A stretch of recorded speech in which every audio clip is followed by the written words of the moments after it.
We are a phone call away. Chief Jason Dumkowski pointed to the cause of last week's stabbing to warn bar owners. He says a doorman armed with a knife at the hookah bar stabbed another man in the parking lot of the Chauncey Hill Mall area. That, plus a shooting down the street that same night, were all used as examples of why the bar area needs more policing. We're going to be augmented by the Purdue Police on that. One of our officers walking with one of their officers, and about a quantity of at least 6 officers in total at the bare minimum on foot in the village. More officers will be met with barricades like the ones from Purdue's Grand Prix weekend. The blocks give bar customers more sidewalk room, separating them from cars. Dumkowski says students will see those barricades again during home football games. For 5 different weekends, there'll be a put down on early Thursday mornings before rush hour into the university, starting and hopefully completed, I should say completed by 7 in the morning. And then a pickup Sunday morning of that same weekend. After a night of parties and drinking, City Bus spokesman John Metzinger says after midnight, bus routes will keep patrons from getting behind the wheel. Another safety issue, students crossing the street. Purdue Chief John Cox says the city and Purdue police have put crosswalks up to keep pedestrians safe. We need to also monitor to see if there's any bicycles speeding through there or anything like that. Students at IU Bloomington and IUPUI who meet these requirements will have $300 credited towards their bursar accounts for use in the 2010-11 academic year. Students at IU's 5 regional campuses who meet the requirements will have $200 credited towards their bursar accounts for use in the 2010-11 academic year. Indiana University President Michael McRobbie announced an estimated $3 million incentive grants program to give in-state students financial relief.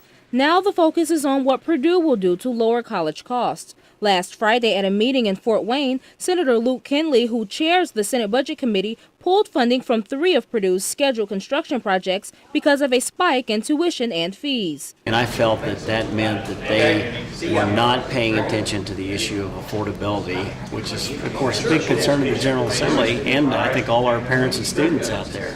IU's 2 projects were pulled too, but were put back on the Budget Committee's agenda. Now Purdue administrators want the same. They met with Senator Kinley and the State Budget Committee to find common ground. We've had good discussions with them, and I hope that we can achieve some agreement with Purdue with respect particularly to their additional increase that they'd put out of $500 in addition to the percentage increase. So hopefully we can make some headway. I think IU having done this today also kind of adds a little pressure to Purdue. So we'll see what happens.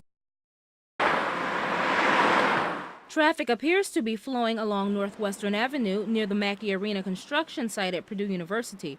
But when the number of cars multiplies this weekend for the first home football game of the year, things will change. It's awfully hard around the interstate.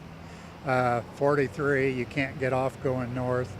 I just think it's going to be really, really bad. Rob Inskeep has been a Boilermaker season ticket holder for the last 10 years, so he's seen how congested travel can be without construction.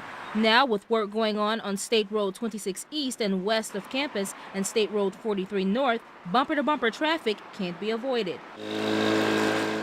But Inskeep's day job will prevent him from dealing with too much of the construction-created congestion and parking. I mow right here next to the stadium, and she lets me park here, so it's wonderful.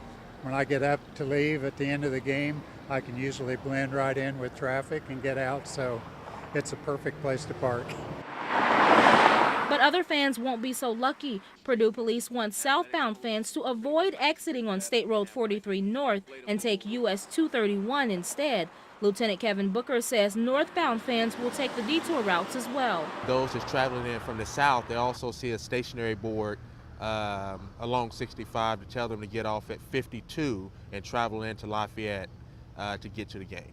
If the game day cheers aren't too loud, fans here at Ross-Ade Stadium will be able to hear a state police helicopter. The Purdue police is hauling in the extra help to take aerial photos that will help with planning future games. With all this construction going on at the same time, this is a new area for us. So we're going to come back to the table on Tuesday morning after this football weekend and figure out what do we need to do better.